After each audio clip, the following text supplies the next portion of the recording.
श्री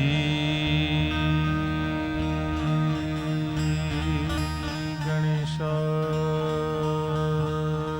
नमः। श्री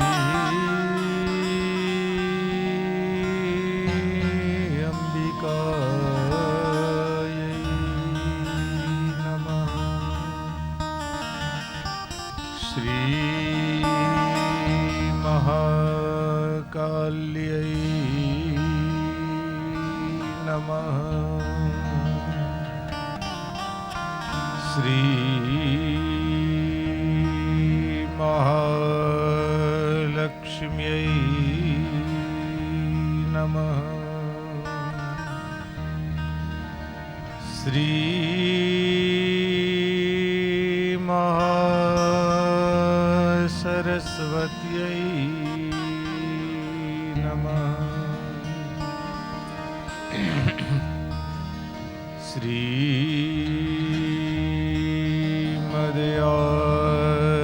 श्रीमदयाचार्य चरणकमलेभ्यो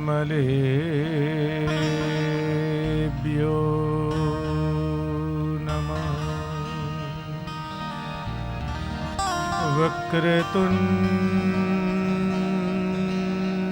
महाकाय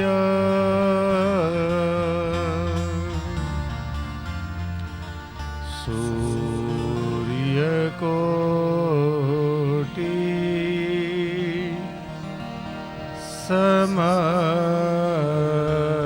समप्रभ निर्विघ्नं कुरु मे देव।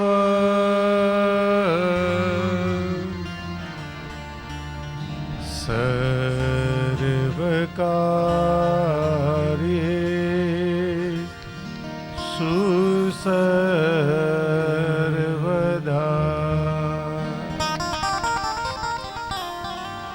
सर्वमंगल मांगल्ये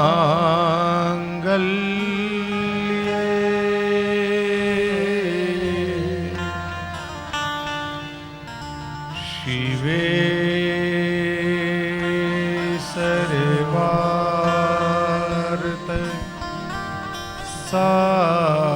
साधिके शरण्ये त्र्यंबके गौरी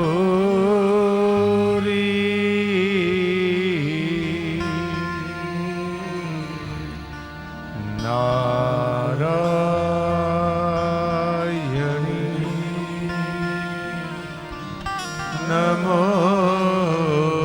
नमोस्तुते।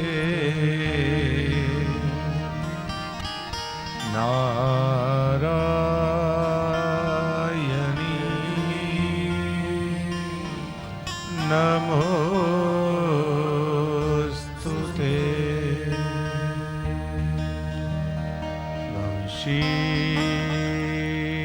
शीर्विभू शीतकरान्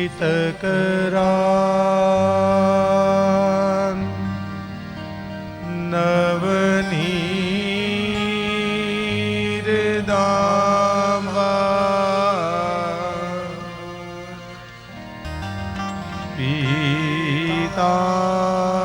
पीताम्बरा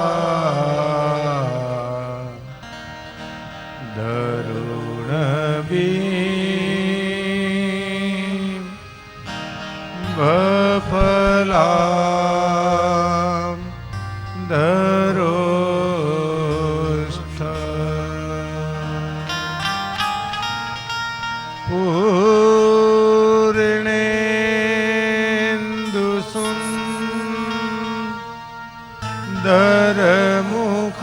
पूर्णेन्दुसुन्दरमुखान् अरविन्दनेत्रा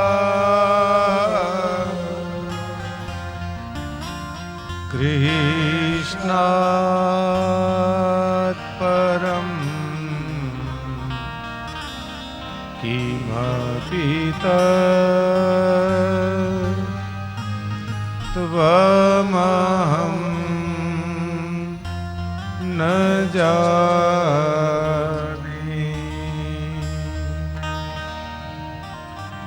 कृष्ण त्वदीय पदपङ्कज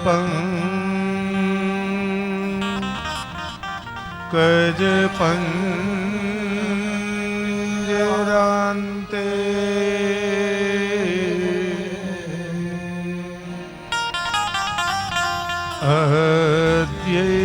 अद्यैव मे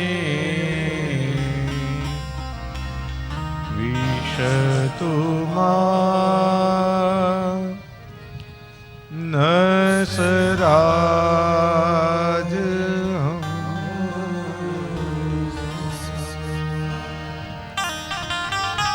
प्राण प्रयाण समये कफवात पित्ते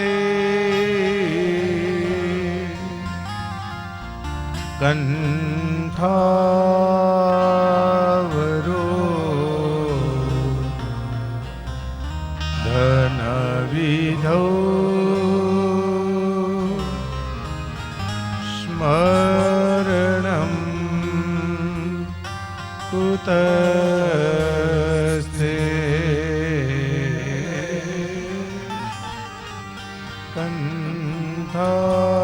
कण्ठावरो धनविधौ स्मरणं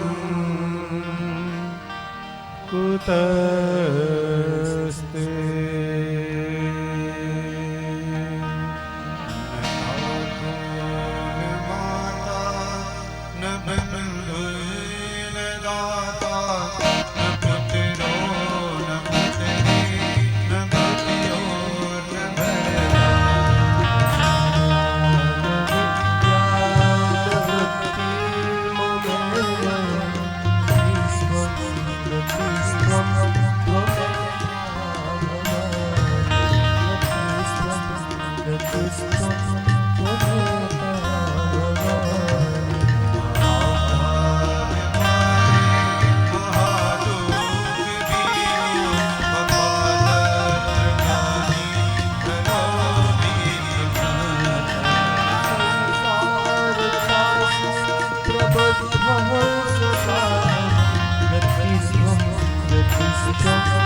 वागर्था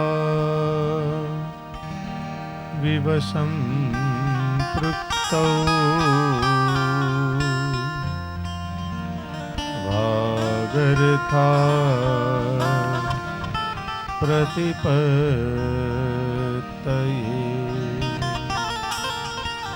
जगतः पितरो वन्दे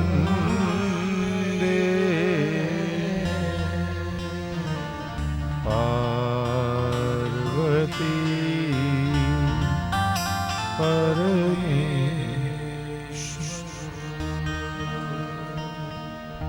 आओ माँ भगवती के नाम का गुणानुवाद करें और फिर कथा में प्रवेश करें। अम्बे मात तुम्हारी जय जय हो, नव दुर्गा तुम्हारी जय जय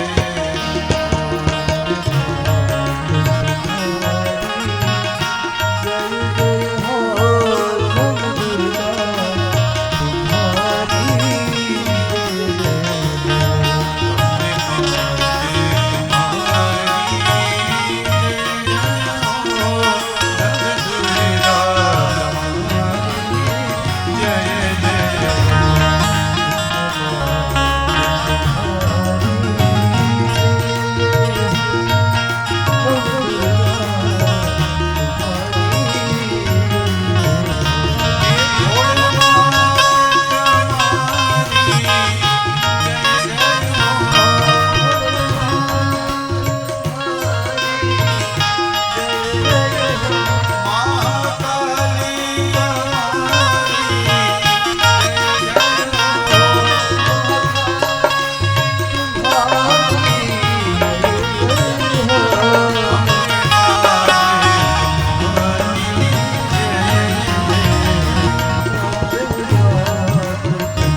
श्री अम्बे मात की, श्री महाकाली मात की, श्री महालक्ष्मी मात की, श्री महासरस्वती मात की, आद्य शक्ति श्री अम्बे मात की, श्री नवदुर्गा मात की। ओम नमः पार्वती पदये हर हर महादेव। यन्तः प्रविश्य मम वाचमिमां प्रसूप्ताम् सञ्जीवयत्यखिलशक्तिधरस्वदा अन्यास्तहस्तचरण श्रवणत्वगादीन्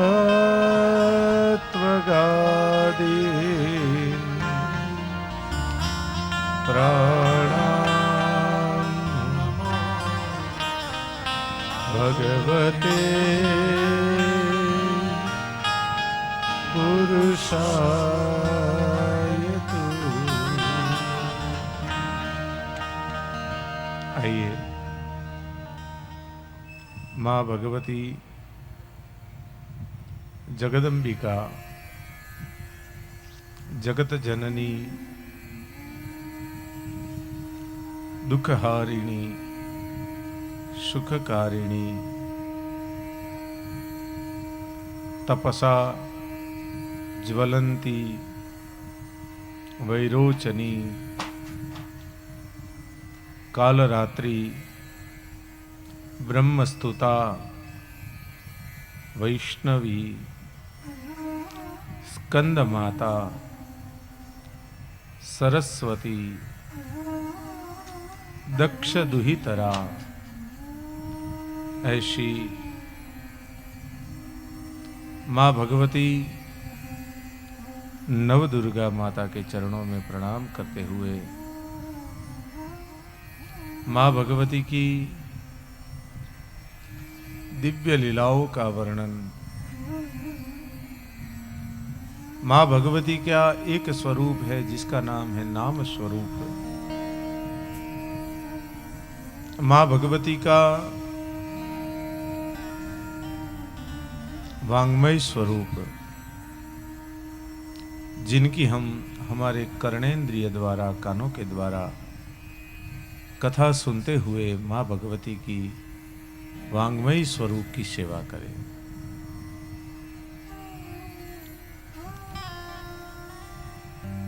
ताड़कासुर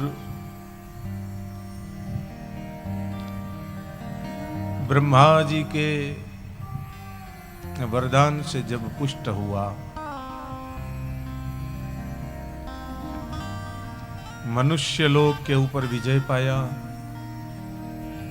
देवताओं के लोक के ऊपर विजय पाया। देवतागण असंतुष्ट हुए, परेशान रहने लगे, दुखी होने लगे। माँ भगवती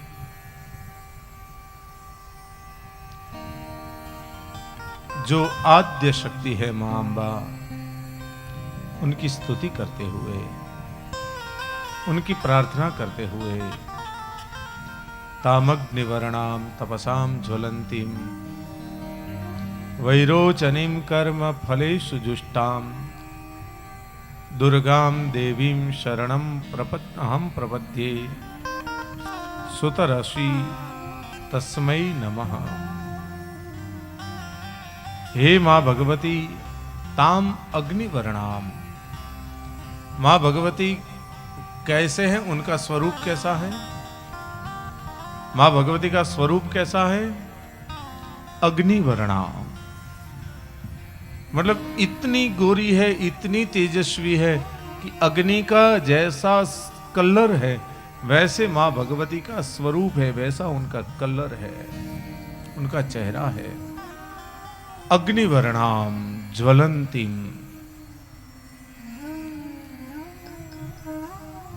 हे माँ भगवती आपको हम प्रणाम करते हैं। देवीं वाचम अजनयंतम देवास्ताम विश्वरूपा पसवो वदंती। हे माँ भगवती, हे परमेश्वरी, त्रिलोक में ऐसा कोई पदार्थ नहीं है जिन्हें आप न जानते हो मां। क्यों? क्योंकि आप सर्वज्ञ सर्व साक्षी रूपिणी हो मां। हे शिवे, हे जगदंबिके, भगवान ब्रह्मदेव के वरदान से तारकासुर परिपक्व हुआ है, अभिमानी हुआ है, अभिमान युक्त हुआ है, मदोन्मत्त हुआ है। उसको वरदान है कि भगवान शिव के पुत्र के द्वारा ही उसकी मृत्यु होगी।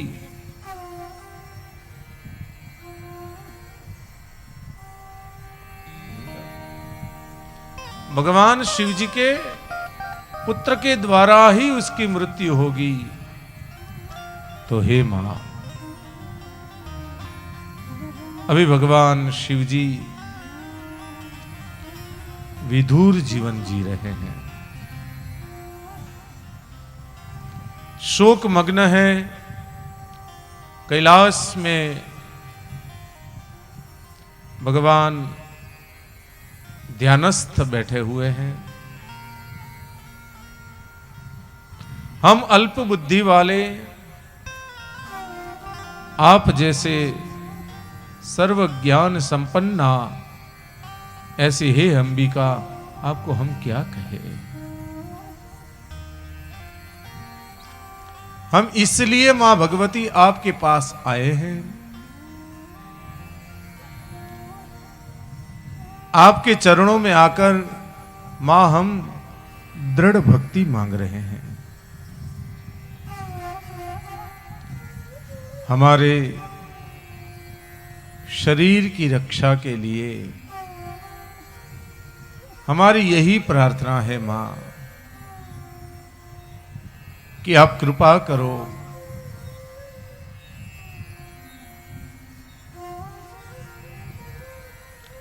मां भगवती दिव्य वाणी के साथ बोलने लगी कि हे देवतागण, मेरी एक शक्ति है जिनका नाम है गौरी।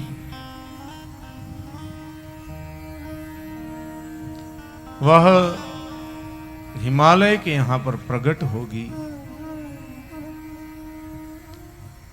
और आप लोगों को मिलकर उसका विवाह भगवान शिव के साथ करवाना है।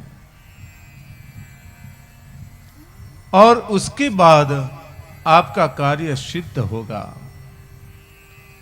शर्त इतनी है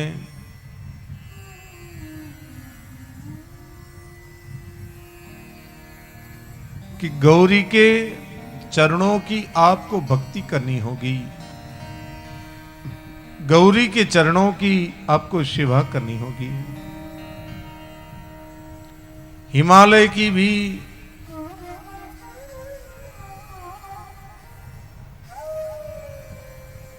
एक कर्तव्य निष्ठा रहनी चाहिए कि भक्ति पूर्वक मेरी उपासना करे। जब हिमालय की भक्ति पूर्वक की भक्ति पूर्ण उपासना जब मेरी पूर्ण होगी, मैं प्रसन्न होकर मुझे जो प्रिय है ऐसी मेरी शक्ति गौरी, उस गौरी को हिमालय के घर में पुत्री के स्वरूप में प्रस्थापित करूंगी। व्यास जी कहते हैं कि राजा हिमालय परमेश्वरी के अत्यंत कृपापूर्ण ऐसे शब्दों को सुनकर वाणी को सुनते रहे, गदगदित हो गए, उनका कंठ रुंधने लगा, आंखों में से अश्रु की धाराएं बहने लगी। देवी को प्रणाम किए, हे मां, हे जगदम्बे, मेरे जैसे जड़ के ऊपर आपकी कितनी बड़ी कृपा है। आप मुझे आज महान से भी महान व्यक्ति होने का सौभाग्य दे रहे हो मां। समय आएगा, आप मेरे ऊपर इतनी कृपा कर रहे हो मां, अन्यथा कहां मैं जड़ पर्वत, कहां आप जगत जननी मां अंबा। आप सत्य हो, आप चिन्मया हो। हे भगवती,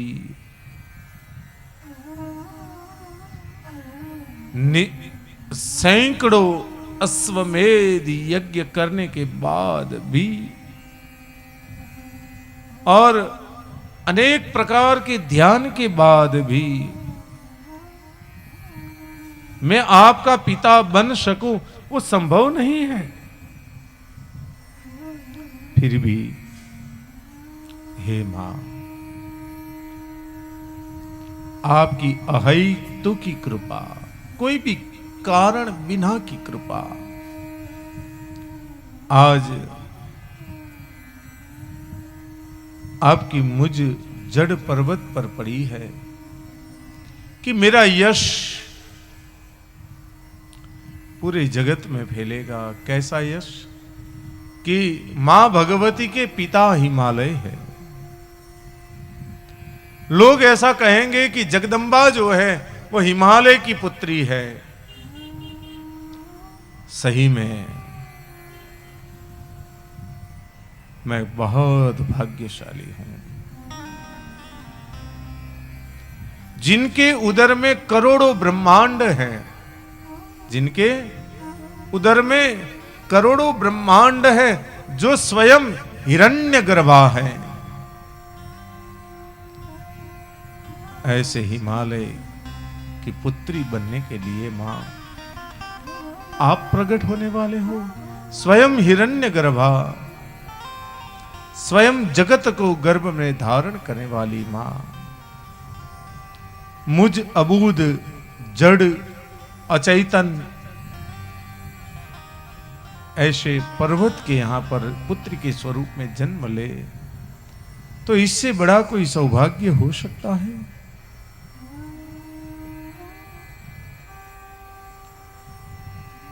मेरे पितृ शायद पुण्य आत्मा होंगे, जिनके वंश में मेरा जन्म हुआ, और उस वंश के अंदर मां भगवती आप प्रकट होंगे।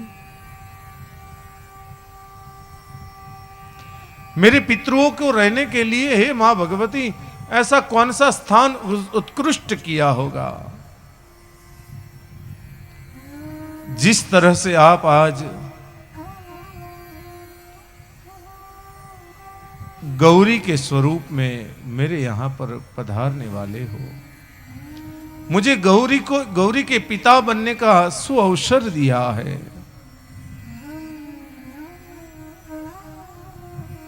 तो हे मां भगवती, सर्व वेदांत को सिद्ध करने वाला आपका स्वरूप मुझे कहो। भक्ति के द्वारा वेद और वेदांत का जो ज्ञान है आपकी कृपा पर निर्भर है। वेद व्यास जी कहते हैं कि हिमालय ने ऐसे मां भगवती को प्रार्थना की, मां भगवती ने अब यहां पर हिमालय को उपदेश दिया है। जब तक पात्र शुद्ध न हो तब तक पात्र के अंदर कोई पदार्थ नहीं रखा जाता। आप समझो कि कुछ दूध लेने के लिए दूध वाले के पास जाओ, पात्र अगर मिट्टी वाला, अंदर मिट्टी पड़ी होगी, धूल जमी होगी, कचरा होगा, तो दूध वाला भी क्या कहेगा? पहले जरा पात्र को धो डालो, पात्र को शुद्ध कर दो, बाद में दूध लो, अन्यथा वह दूध खराब हो जाएगा। तो मां भगवती यहां पर जो हिमालय, जिनके यहां पर पुत्री बनकर आना है, उस हिमालय को देवी गीता का सुंदर उपदेश देकर उन्हें सिद्ध कर रही है, उन्हें शुद्ध कर रही है। मां भगवती हिमालय को उपदेश देते हुए कहते हैं कि हे मां हिमालय, सबसे पहले जी प्रकृति मतलब जो प्रथम है उसके दो भेद हैं। प्रकृति के दो भेद हैं, एक माया और एक अविद्या। माया जो है वह सत्व प्रधान है, जो मलिन सत्व गुण प्रधान है उसे अविद्या कहते हैं। जो सत्व गुण से प्रधान है उसे माया कहते हैं, लेकिन मलिन सत्व गुण से जो प्रधान है उसे अविद्या कहते हैं। जो अपने आश्रितों की रक्षा करते हैं उसे माया कहते हैं। मां भगवती के चरणों में जो आए, मां भगवती के चरणों की जो सेवा करे, मां भगवती के चरणों का जो आश्रय ग्रहण करे, कि हमारा सब कुछ करने वाली मां भगवती है। एक ही प्रार्थना मां से हो, न मंत्रम नो यंत्रम तदपि न जाने स्तुति महो। हे मां, न मैं मंत्र जानता हूं, न मैं यंत्र जानता हूं, न मैं स्तुति जानता हूं, न मैं आपके स्वरूप को जानता हूं, न मैं आपके तत्व को जानता हूं। बस मां भगवती, तेरे चरणों की सेवा कैसे करनी चाहिए वो भी मैं नहीं जानता, लेकिन इतना जानता हूं कि मैं तेरे चरणों में मेरा मस्तक एक बार झुका दूं, फिर मुझे जीवन में कोई भय नहीं होगा। एक बार मैं मेरी मां के चरणों में, मैं मेरी मां के शरण में आ गया, मेरे जीवन का सारा भय दूर हो जाएगा, मैं निर्भय हो जाऊंगा।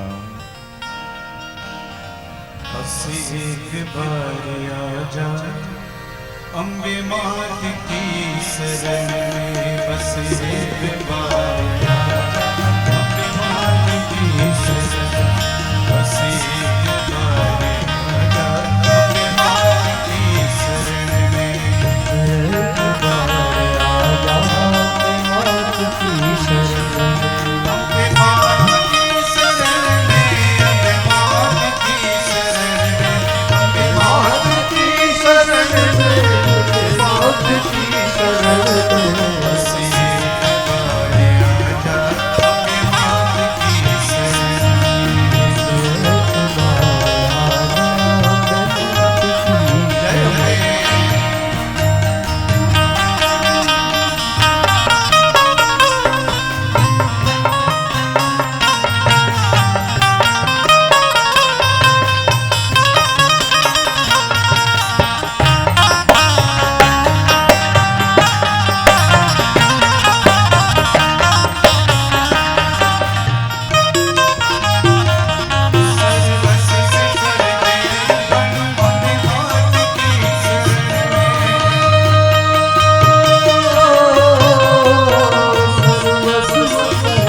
एक बार जो जीव मां भगवती के शरण में आ गया, बाद में फिर कोई भय न होगा। जीवन में कोई भी भय नहीं रहेगा, कोई भी कष्ट नहीं रहेगा। मां मैं कुछ नहीं जानता, मैं न तत्व जानता हूं, न मैं मंत्र जानता हूं, न मैं आपकी पूजा जानता हूं, मैं तो एक ही जानता हूं कि मां की शरणागति में आओ। और जो एक बार शरणागति में आता है, मां भगवती उसके ऊपर कृपा करती है। मां भगवती हिमालय को शुद्ध करने के लिए देवी गीता का उपदेश करते हुए कहती हैं कि प्रकृति, उसके दो विभाग, माया और अविद्या। अविद्या जो है वह मलिन सत्व गुण प्रधान है, और मलिन सत्व गुण प्रधान अविद्या के ऊपर जब परम पुरुष परमात्मा उनकी दिव्य दृष्टि पड़ी तो वह जीव के स्वरूप में प्रकट हुआ। उसे जो मलिन सत्वगुण प्रधान के ऊपर परमात्मा की जिनके ऊपर दृष्टि पड़ी है, उसे जीवात्मा कहते हैं। और ऐसा जो जीव है, ऐसा जो जीवात्मा है, वह सर्व दुख के आश्रय वाला होता है। ईश्वर और जीव दोनों का संबंध एक दूसरे से हमेशा जुड़ा रहता है।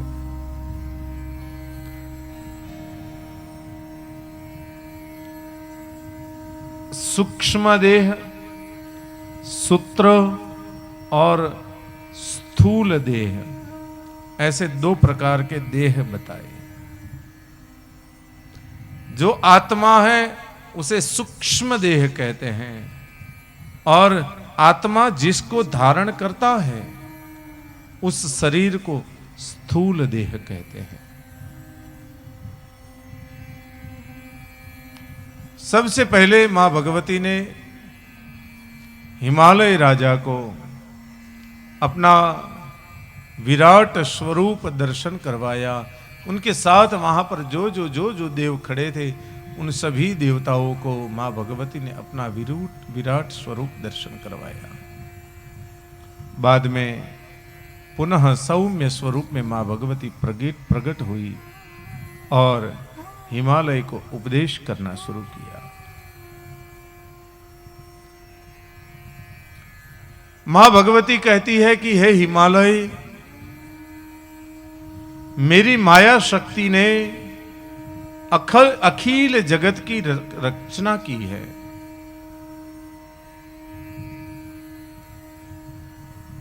अगर हम परमार्थ दृष्टि से देखने जाए तो माया और मैं दोनों अलग नहीं हैं। व्यवहारिक दृष्टि से देखने जाए तो विद्या और माया के नाम से वो जाने जाते हैं। तत्व दृष्टि से देखने जाए तो कोई भेद नहीं है, तत्व एक ही है। जो एक तत्व है उसे मैं तुम्हें सुनाती हूं, सावधान होकर सुनो।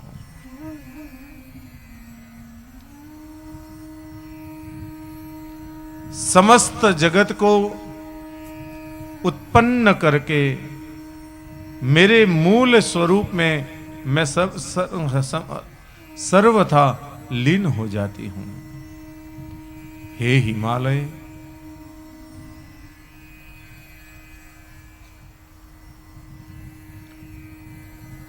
हे हिमवान, विद्वानों का कहना ऐसा है, कुर्वन् नैवैह कर्माणि, यह श्रुति वाक्य है। चित्त शुद्धि जब तक न हो तब तक सर्व वैदिक कर्म ध्यान पूर्वक करने चाहिए। हमारे चित्त की शुद्धि न हो, हमारा चित्त शुद्ध न हो, हमारा मन शुद्ध न हो, हम कर्म करने के लिए बैठे, समझो कि सत्यनारायण की पूजा करने के लिए बैठे। हमारे घर में 50 मेहमान आने वाले हैं। पंडित जी कहते हैं कि आचम्य प्राणानायम्य 3 बार पानी पी लाओ। तो पानी पीने के टाइम पे भी हमारा मन कहीं रहेगा। फिर पंडित जी कहेंगे भाई जी पानी पी लो, हाँ पीता हूं। वहां चित्त शुद्धि नहीं है। भगवान जी के पैर धोने की भावना करते हैं, भगवान जी के हस्त प्रक्षालन की भावना करते हैं। ऐसा कहते हुए पंडित जी शुद्ध भाषा में हमें समझाए, फिर भी हमारा चित्त शुद्ध नहीं है, तो वहां पर हम पानी चढ़ाएंगे, लेकिन हमारा मन कहां होगा? बाहरी दुनिया में।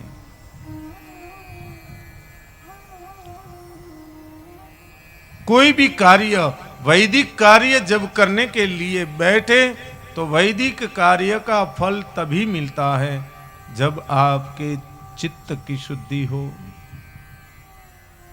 आपका मन शुद्ध नहीं है, आपका चित्त शुद्ध नहीं है, आपका ध्यान बराबर पूजा में नहीं है, आपकी श्रद्धा पूजा में नहीं है। आप सामान्य पूजा का जो साहित्य है वह 1 नंबर का लाए। विद्वान ब्राह्मण ने आकर बहुत सुंदर से भगवान जी की पूजा करवाई, यज्ञ संपन्न हुआ, पंडित जी ने सुंदर आशीर्वाद भी दिए। फिर भी आप जिस कामना से भगवान की पूजा कर रहे थे वह आपका कार्य पूर्ण नहीं हुआ, तो इसमें मंत्र गलत है? नहीं। पंडित जी के आशीर्वाद झूठे हैं? नहीं। आपका साहित्य था वह बराबर नहीं था? नहीं। तो फल क्यों नहीं मिला? उसका कारण हमारा चित्त, हमारा मन, हमारी बुद्धि, हमारी श्रद्धा। श्रद्धा, मन, बुद्धि जब तक 3 शुद्ध नहीं होंगे तब तक आप कितने भी बड़े यज्ञ करो, उसका फल आप जो चाहते हो वो नहीं मिलेगा। लेकिन ध्यान पूर्वक, श्रद्धा पूर्वक जो व्यक्ति मां भगवती को याद करता है, मां भगवती का ध्यान करता है, मां भगवती उनकी श्रद्धा के अनुसार फल देती है। हिमालय को ज्ञान उपदेश देते देते मां भगवती ने विविध सबसे पहले योग का वर्णन किया। योग में विघ्न करने वाले 6 दोष, काम, क्रोध, लोभ, मोह, मद और मत्सर। जो व्यक्ति योग करता है, जो योग की साधना करता है, वह जीवात्मा इन 6 दोषों को सबसे पहले तोड़ देता है। उसे तोड़ने के लिए, काम क्रोध आदि के ऊपर आदि का दमन करने के लिए योग के 8 अंग बताए। सुबह में यहां पर योग की भी शिविर होती है। आते हो आप लोग सुबह में? सुबह में 6 बजे ना, 7:30 बजे, 6 बजे, हाँ, पतंजलि योग संस्थान के द्वारा आप देखो, आप यहां पर आए हो, एक लौकिक क्रिया हो रही है। लौकिक में आपको अलौकिक कितना मिल रहा है। एक ही जगह पर आपने कभी देखा है लौकिक और अलौकिक दोनों साथ में हो? एक तरफ मेला लगा है, दूसरी तरफ भी मेला लगा है। एक तरफ दुनिया का मेला है तो एक तरफ दुनिया वाले का मेला है। एक तरफ दुनिया का मेला है तो एक तरफ दुनिया वाली का मेला है। निमित्त मात्र एक व्यक्ति बने और लाभ सभी पाए। मेहनत एक व्यक्ति करे, उसका फल अनेक को मिले, तो ये घाटे का सौदा थोड़ी ना है। निकुंज महाराज का इतना बड़ा परिश्रम, इतनी मेहनत, साथ में आप सभी का बड़ा सहकार, तो ऐसा कार्य सुलभ हो सकता है। कथा का तो आयोजन किया ही किया, लेकिन कथा के साथ साथ में आपका स्वास्थ्य अच्छा बना रहे, आपकी तबीयत अच्छी बनी रहे, आपका मन सुदृढ़ बने, उसके लिए सुबह में सुंदर योग की भी व्यवस्था की। तो विनंती है, अब 3 दिन बाकी है और यहाँ पर योग की भी शिविर सुंदर चलती है। सुबह में 6 बजे से लेकर 8 बजे तक आप सब उसका भी लाभ लीजिए, क्योंकि पहले ही कहा है कि शरीरम आद्यम खलु धर्म साधनम। धर्म करना होगा तो भी शरीर तो चाहिए ही चाहिए। लेकिन शरीर कैसा चाहिए? शरीर तंदुरुस्त चाहिए। आपको बुखार आया होगा और फिर आपको कहा जाए कि सत्यनारायण की कथा में बैठो, तो आप नहीं बैठ पाओगे।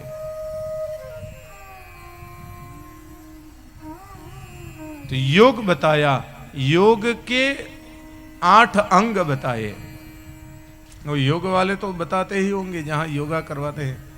तो 8 अंग जो है, यम, नियम, आसन, प्राणायाम, प्रत्याहार, धारणा, ध्यान और समाधि। यम, नियम, आसन, प्राणायाम, प्रत्याहार, धारणा, ध्यान और समाधि। योग की साधना के लिए ये 8 अनिवार्य है। अब एक एक के अलग अलग प्रकार बताए। तो अब यम है तो यम के भी 10 प्रकार बताए। भला मैं यहां पर योग की कोई साधना करवाने के लिए या योग का ज्ञान देने के लिए नहीं बैठा हूं, और मैं योग के बारे में ज्यादा कुछ जानता भी नहीं हूं, लेकिन कुछ जो शास्त्र से जाना है वो आपसे शेयर कर रहा हूं। और जो शास्त्र में मां भगवती ने खुद ने जो बातें बताई है, यम 10 प्रकार के, अहिंसा, सत्य, अस्तेय, अस्तेय मतलब चोरी न करना, ब्रह्मचर्य, दया, सरलता, क्षमा, धृति, मर्यादित आहार और पवित्रता। समझ में आ रहा है? कठिन लग रहा है ना? योग करेगो तो कठिन नहीं लगेगा।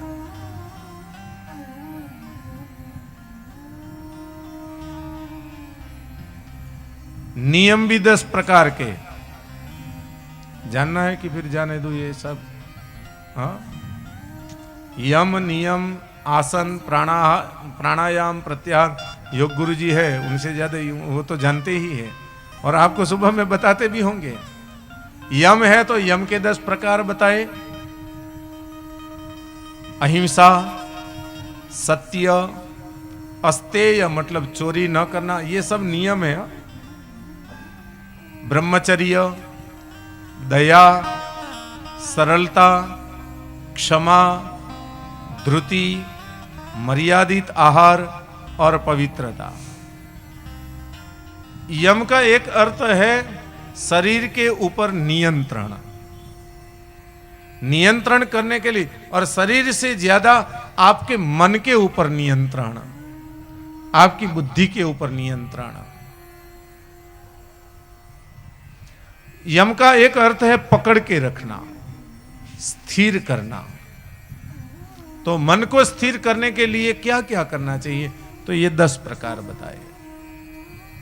फिर नियम, नियम भी 10 प्रकार के।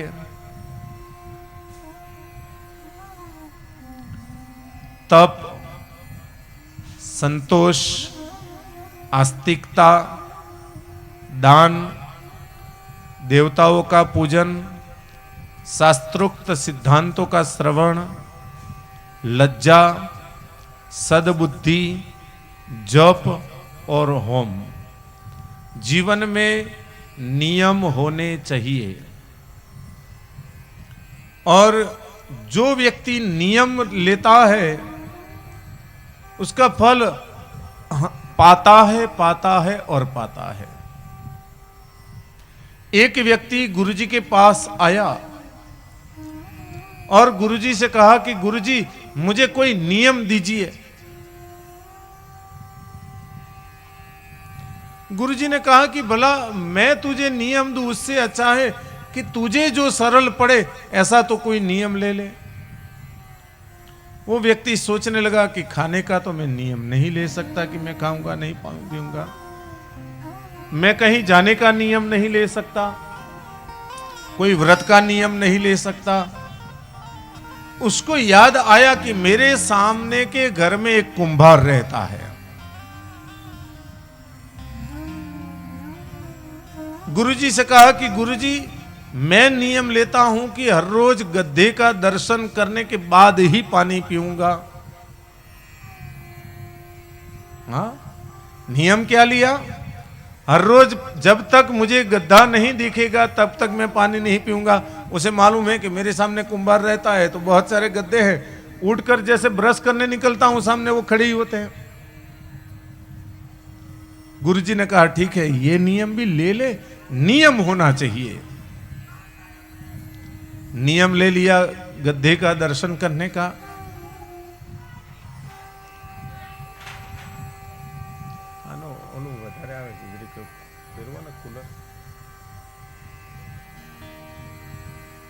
तुमने ना था नियम ले लिया, पाचर करना।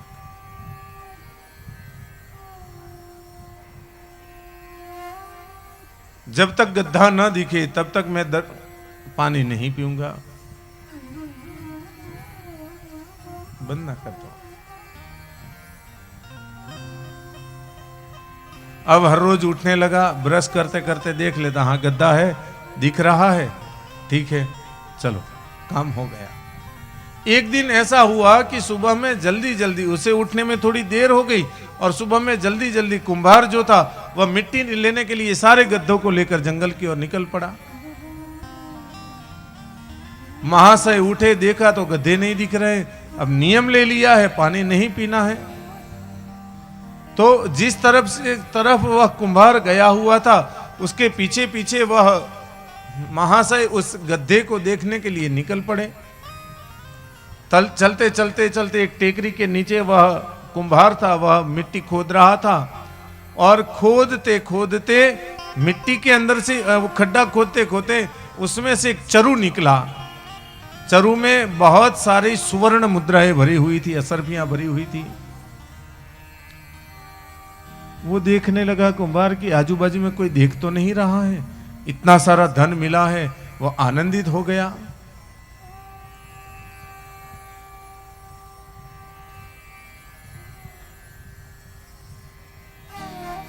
वो जो गड्ढे का दर्शन करने का जिसने नियम लिया था, वो आया और टेकरी से देखा, गड्ढा उसे दिख गया, आनंदित हो गया, नाचने लगा, देख लिया देख लिया देख लिया, मैंने देख लिया। क्या देखा था उसने? गड्ढे को देखा था।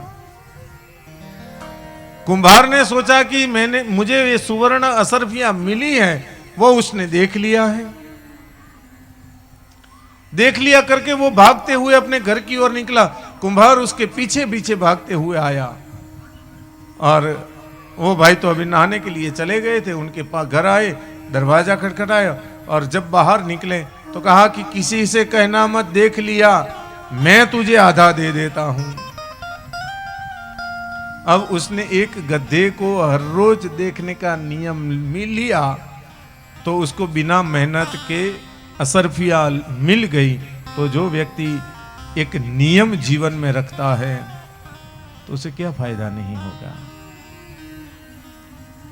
नियम के 10 प्रकार। एक नियम, आप तप करने का नियम ले सकते हो। कोई भी तप करेंगे हम, तप नहीं कर सकते तो संतोष का नियम लो।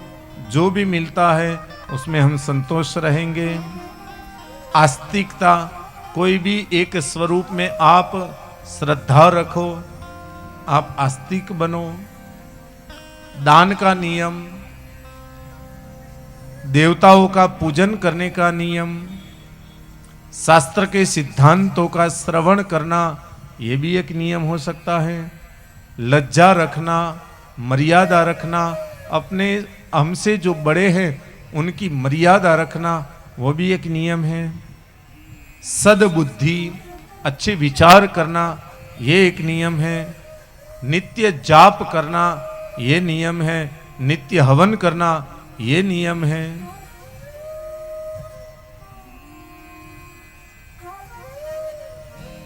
आसन के प्रकार बताए। पद्मासन, स्वस्तिकासन, भद्रासन और वज्रासन और वीरासन। आसन के 5 प्रकार बताए। वो प्रकार कौन से है वो योग गुरु जी से आप पूछ लेना, सुबह में आना पड़ेगा उसके लिए।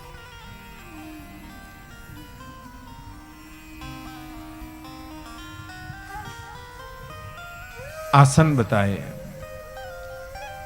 प्राणायाम, एक तरफ से श्वास लो, श्वास को रोको, फिर श्वास को छोड़ो। जो व्यक्ति नित्य प्राणायाम करता है उसकी सारी की सारी जो नली है वह शुद्ध हो जाती है। अंतर की जो नाड़ियां हैं वह नाड़ियां शुद्ध हो जाती है। नित्य 5 मिनट 10 मिनट प्राणायाम करने से आपके हार्ट के जो सारे ब्लॉकेज है वो ब्लॉकेज खुल जाते हैं। तो डॉक्टरों के पास जाना, कई प्रकार की दवाई लेना, उससे अच्छा नहीं है कि सुबह में उठकर योग करें।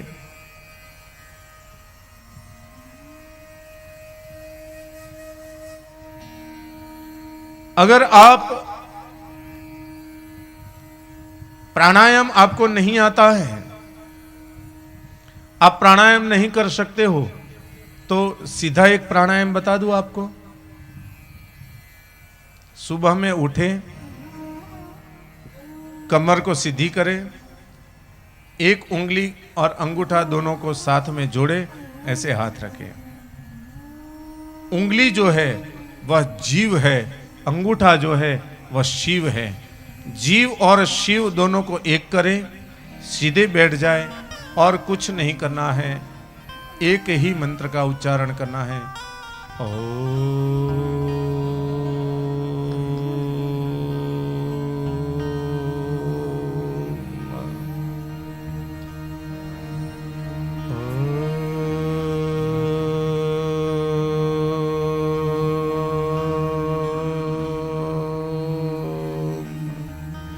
जितनी लंबी सांस लेकर आप जितने लंबे समय तक ओमकार का उच्चारण कर सको, वह उच्चारण 5 मिनट, 10 मिनट, 15 मिनट, 20 मिनट एकांत में बैठकर आप करो। आपके 2 प्रकार हो जाएंगे, ध्यान होगा और प्राणायाम होगा।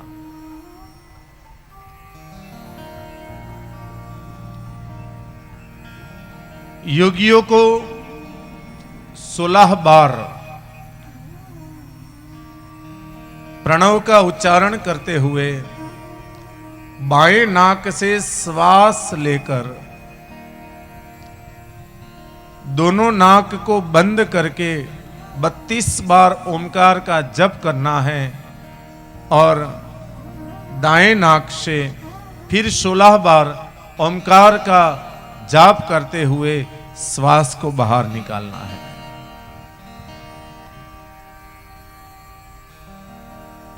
वायु को रोकना प्राणायाम है। फिर धीरे धीरे दाएं नाक से श्वास ले, श्वास को बंद करे, बाएं नाक से निकाले। 16 की प्रतिक्रिया हो, उसके बाद उसमें 4 बार उमेरे, 20 बार, फिर 4 बार, 24 बार, ऐसे धीरे धीरे धीरे जैसे आपका योग प्राणायाम बढ़ता जाए, आप ओमकार के उच्चारण को बढ़ाते जाओ, योग होगा। ध्यान बताया,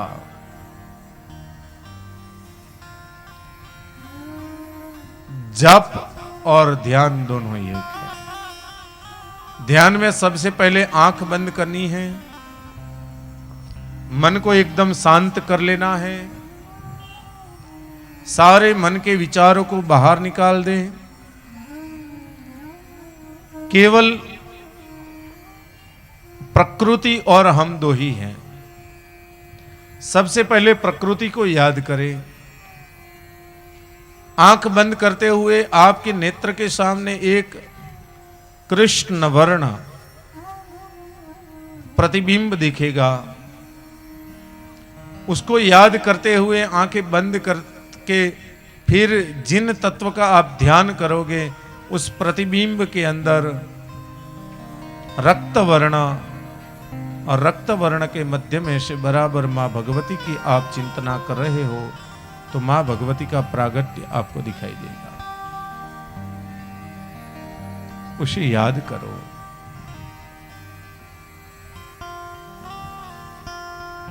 और मां भगवती से प्रार्थना करो कि हे मां, पृथ्वी के 5 तत्व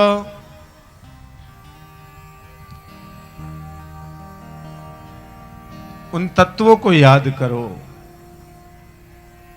पंच महाभूत को याद करो, और हमारा यह जो पिंड है वह पिंड मां भगवती का ही स्वरूप है, हम मां भगवती के ही अंग हैं।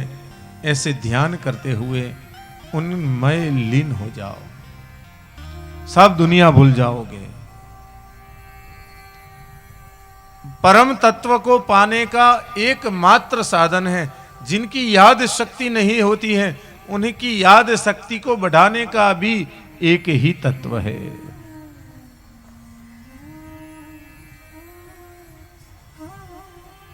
योग। योग में ध्यान।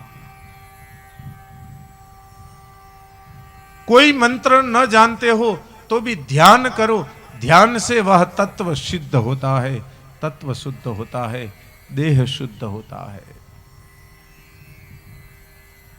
योगी जो होते हैं, परम योगी जो होते हैं, वह केवल मंत्र ज्ञान, मंत्र का ध्यान करते हुए केवल उस तत्व को पाने के लिए ध्यान में बैठते हैं। योग सिद्धि के लिए कुंडलिनी आदि जो शक्ति है, उन शक्तियों को जागृत करो, चित्त धारणा करो और अविनाशी तत्व जो है उसे पाने का प्रयत्न करो। देवी ध्यान और योग का ज्ञान देते हुए हिमालय से कहती है कि बेटे, तुम्हारे यहां पर मैं पुत्री बनकर आने वाली हूं, तो उसके लिए योग करो, ध्यान करो, बाद में भक्ति करो। अब मां भगवती भक्ति के प्रकार का वर्णन करते हुए कहते हैं कि मोक्ष प्राप्ति के लिए 3 साधन हैं। एक कर्म योग, दूसरा ज्ञान योग और तीसरा भक्ति योग।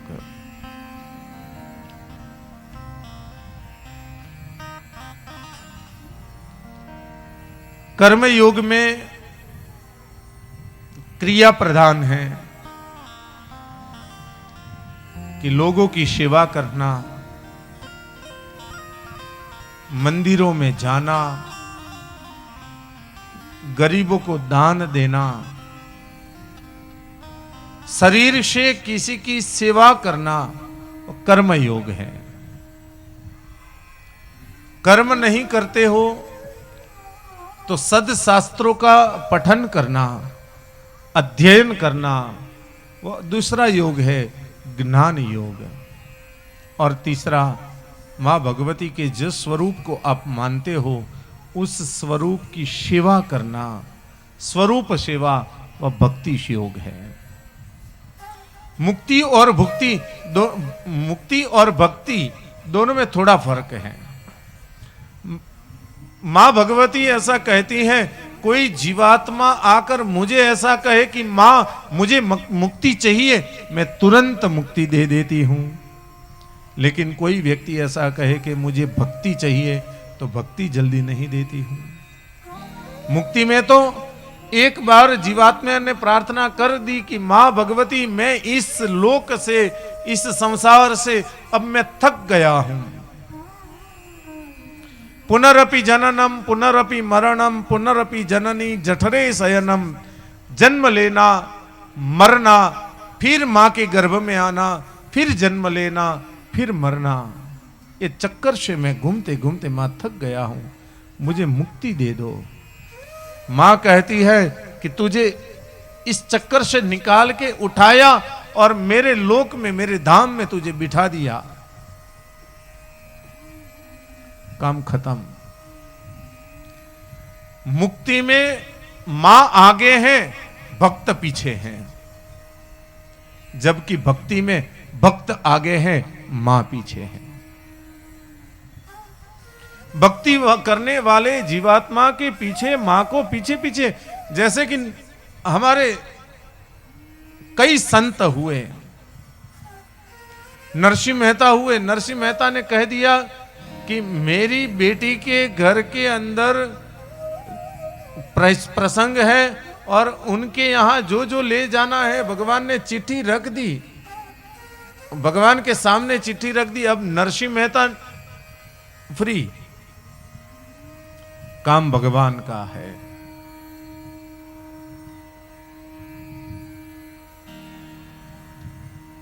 एक बार नरसिंह मेहता के पिताजी की पुण्यतिथि थी।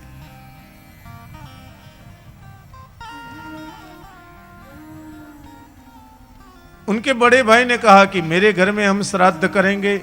नरसिंह मेहता ने कहा कि अब मेरी बारी है, मेरे घर श्राद्ध करेंगे। दोनों में थोड़ी रकझक हो गई और तय हुआ कि नरसिंह मेहता के घर में श्राद्ध होगा।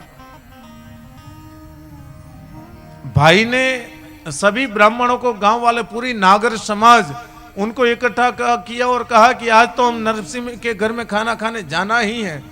नरसिंह मेहता ने जिनको नहीं कहा था उनको भी उनका भाई जाके कह के आया कि नरसिंह मेहता ने सबको भोजन के लिए निमंत्रित किया है, हमारे पिताजी की पुण्यतिथि है। उसका तो एक ही आशय था कि नरसिंह मेहता का कैसे बुरा दिखे। सुबह हुई, मेहता जी से उनकी पत्नी ने कहा कि आपने सबको भोजन के लिए बुलाया है, लेकिन उनके लिए लड्डू बनाना है तो थोड़ा घी तो ले आओ बाजार से। नरसिंह मेहता पात्र लेकर घी लेने के लिए निकल गए और घी लेने के लिए जब मेहता जी गए तो गांव में किसी के पास से घी नहीं मिल रहा है। भाई ने मना कर दिया था, उधार मत देना। चलते चलते मेहता जी कोई एक भक्त की दुकान पर पहुंच गए और भक्त से कहा कि भाई मेरे घर में मेरे पिताजी का श्राद्ध है, मुझे थोड़ा घी चाहिए। कहा कि मेहता जी, भगत जी, घी तो मैं दे दूंगा, लेकिन बदले में अभी तो मेरे पास कुछ नहीं है। क्या बात कर रहे हो, आपके पास करताल तो है। अरे मैं मेरी करताल आपको कैसे दे दूं? मैं कहां कहता हूं कि तू आप करताल दे दो। आप करताल बजाकर थोड़ी देर मेरे साथ सत्संग करो, कीर्तन करो, घी लेके चले जाना, टाइम है अभी। और मेहता जी के हाथ में जब करताल आ जाए, बाद में उनको समय का भान रहता नहीं था कि कितना समय चला जाएगा, कितना टाइम चला जाएगा। करताल लेकर भजन करने के लिए बैठ गए। 10 बज गए, 11 बज गए, 12 बज गए, 12:30 बज गए। सभी ब्राह्मण घर में आए। मेहता जी की पत्नी सोच रही है कि अभी तक मेहता जी नहीं आए हैं, अब ब्राह्मणों को भोजन कैसे करवाएंगे। उतने में तो वहां पर मेहता जी आए। मेहता जी अकेले नहीं थे, मेहता जी के साथ में बहुत सारे बड़े बड़े पाक शास्त्री विद्वान ब्राह्मण थे, जिनके हाथ में बड़े बड़े थाल भरे हुए थे। किसी के हाथ में लड्डू का थाल था, तो किसी के हाथ में मोहन थाल का थाल था, किसी के हाथ में बड़ा पात्र था जिसके अंदर खीरी थी, कोई आटा गूंदा हुआ लेकर आ रहा था, किसी के पास तेल की कढ़ाई थी। ब्राह्मण जब भोजन करने के लिए बैठे तो ऐसी सामग्री परोसी गई,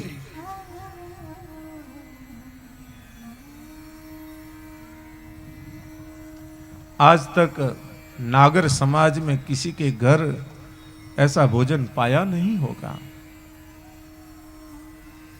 सबको भोजन करवाए, सब आनंदित हुए। भाई भी मुंह में उंगली रख कर देखता रह गया कि क्या हुआ। शाम ढल गई, सब घर गए भोजन करके।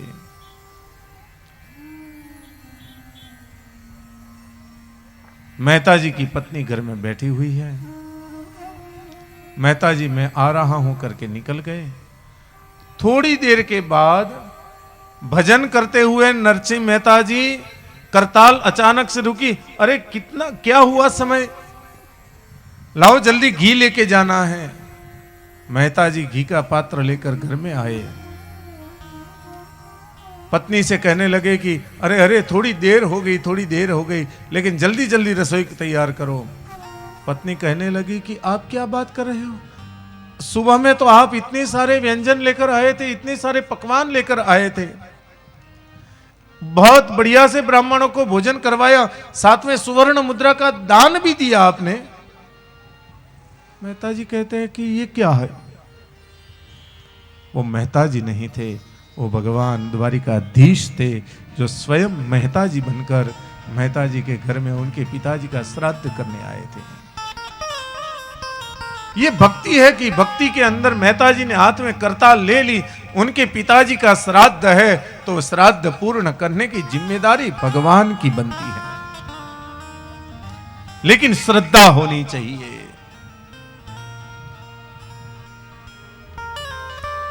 विश्वास होना चाहिए। तुलसीदास जी बाबा जी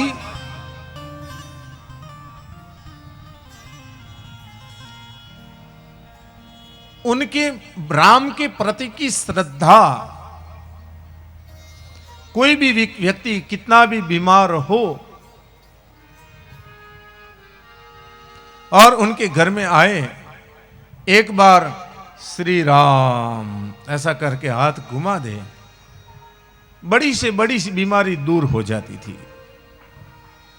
एक दिन की बात है, तुलसीदास जी कहीं बाहर गए हुए थे और गांव में किसी व्यक्ति की बहुत तबीयत खराब हो गई, सर्दी से पीड़ने लगा, कई गद्दे उसके ऊपर डाले फिर भी उसकी ठंड दूर नहीं हो रही थी। और किसी ने कहा कि बाबा जी जो है वह हाथ घुमाते हैं तो बड़ी से बड़ी बीमारी दूर हो जाती है। तो उस व्यक्ति को लेकर आए, उठा कर ले आए तुलसीदास जी के घर में। अब तुलसीदास जी थे नहीं, बाहर गए थे। लोगों ने कहा कि मैया ये भाई बहुत बीमार हैं, बाबा जी कहाँ हैं? कि बाबा जी नहीं है। तो एक काम करो, आप ही हाथ घुमा लो, ये व्यक्ति सही हो जाएगा। उन्होंने कहा कि जो करते हैं बाबा जी करते हैं, राम का नाम लेते हैं, मुझे पता नहीं है कि कैसे हो। मां आप हाथ तो घुमाओ। मैया ने हाथ घुमाया, राम राम राम राम राम राम राम। धीरे धीरे धीरे उस व्यक्ति की तबीयत सुधर गई। शाम को तुलसीदास जी आए, उनकी पत्नी ने सारा वृत्तांत सुनाया कि आज ऐसे ऐसे कोई भाई आए थे जिनकी तबीयत खराब थी, मैंने उनके मस्तक के ऊपर राम का नाम ले लेकर राम राम राम करते करते 11 बार 25 बार नाम लिया, उनकी तबीयत एकदम ठीक हो गई। तुलसीदास जी की आंख में से आंसू आ गए, रोने लगे। क्यों रोना पड़ा? बता सकते हो कि तुलसीदास जी क्यों रोए होंगे? हाँ, क्यों रोए होंगे? आंख में से क्यों आंसू आए होंगे?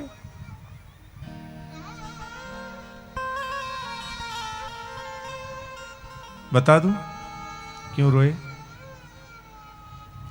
तुलसीदास जी की आंख में आंसू यूं आए कि तुम्हारी श्रद्धा इतनी कच्ची है कि तुम्हें बार बार राम नाम लेना पड़ा।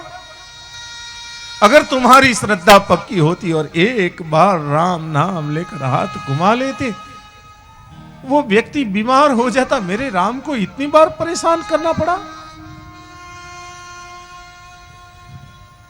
जिनकी श्रद्धा है, श्रद्धा अगर सच्ची है तो आपको 4 बार 5 बार 10 बार राम नाम नहीं लेना पड़ेगा साहब। एक बार प्रेम से बोलो राम श्री राम। ये श्रद्धा थी उनकी, ये भक्ति थी उनकी। भक्ति के अंदर भक्त आगे है, भगवान पीछे है। भक्ति में भक्त आगे हैं, मां भगवती उनके पीछे पीछे हैं। भक्त बोल दे कि मां ये काम करना है, मां वहां पर खड़ी हो जाएगी।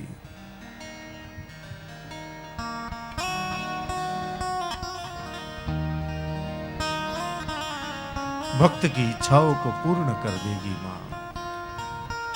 भक्त की श्रद्धा जो है उस श्रद्धा को पूर्ण करती है मां। लेकिन भक्ति से मुक्ति है। मुक्ति के 2 प्रकार बताए, एक सत्य मुक्ति और एक क्रम मुक्ति। मुक्ति के 2 प्रकार, एक सद्य मुक्ति और एक क्रम मुक्ति। क्रम मुक्ति में कोई जीव है, वह जीव मनुष्य योनि में आए, शूद्र योनि, शूद्र से फिर वैश्य, वैश्य से क्षत्रिय, क्षत्रिय से ब्राह्मण, वैष्णव ब्राह्मण, कर्मकांडी वैष्णव ब्राह्मण, कथावाचक ब्राह्मण, ऐसे ऐसे ऐसे क्रम में घूमते घूमते फिर योगी, परम योगी, हंस, परमहंस, मयूर परमहंस, ऐसे करते करते अलग अलग अलग अलग प्रकार के परमहंस तक को पहुंचे और फिर अंत में भगवान की इच्छा हो तो मुक्ति मिले। और दूसरी जो है वह सद्य मुक्ति। सद्य मुक्ति है, यहां जीव है कोई भी योनि में हो, भगवती ने उठाया और अपने मणिद्वीप भुवनेश्वरी लोक में जीवात्मा को ले गई और जीवात्मा मां भगवती के धाम में आनंद करे, वह सद्य मुक्ति। सीधे दृष्टांत से आपको बताऊं कि सद्य मुक्ति की बात आए तो एक दृष्टांत दूं कि जब स्कूल की परीक्षा खत्म हो जाए, 12वीं की एग्जाम खत्म हो जाए, रिजल्ट आ जाए, तब सबके मन में एक ही चिंता होती है। क्या चिंता होती है? कॉलेज का एडमिशन होती है ना चिंता। एडमिशन हो गया सबका, सारे बच्चे कॉलेज में अपने क्लास में बैठे हुए हैं। 95% लाने वाला जो बच्चा है वह डरते हुए बैठा हुआ होता है कि मेरे बाजू वाले के परसेंटेज कितने ज्यादा होंगे। 90 वाले को डर है 95 वाले का, 95 वाले को डर है 98 वाले को का, 98 वाले को डर है 99 वाले का। उससे संकोच है, लेकिन उन सब के बीच में एक कॉलर टाइट करके लड़का बैठा हुआ है। सब एक दूसरे को डरते डरते पूछते हैं, और जिसने कॉलर टाइट किया है उसका तो सबको ऐसा लगता है कि 100% होगा। जब पास में जाकर पूछे कि भाई कितने परसेंटेज आए थे, वो बोल देगा कि 55। अरे 55 आया है और तू यहाँ पर एक क्लास में जहाँ पर 95 वाले को एडमिशन मुश्किल से मिला है और तुझे 55 वाले को एडमिशन मिल गया।